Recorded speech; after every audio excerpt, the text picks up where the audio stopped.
Ma! Wait!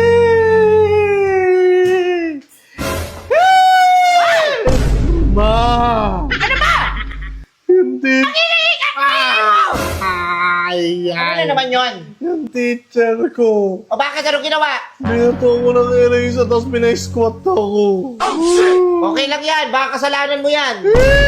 Kasalanan na magbintangan lang ako.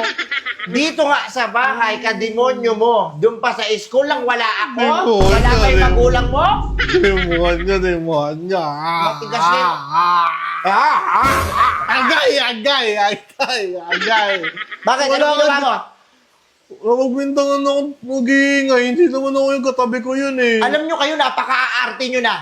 Si Charlie yun eh. Nung araw na Oh. yung teacher namin, kinukulong pa kami doon sa mitagwa ng walis. Ha?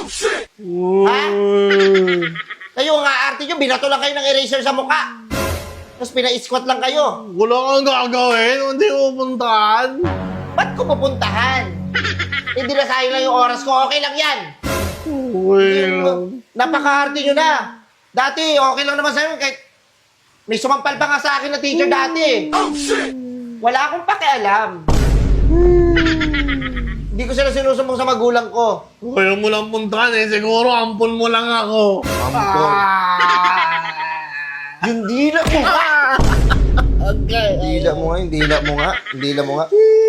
Kayo, yung mga inano mo doon, yung mga damit mo, hindi mo, pag inano mo, ilagay mo sa labahan. Hindi parang nagpalit ka lang ng para kang sawa, nagpapalit ka ng balat. Iiwan mo kung kahit saan. Madali nang ako, late na ako kanina. May katulong ba kayo dito? May katulong kayo dito? Wala.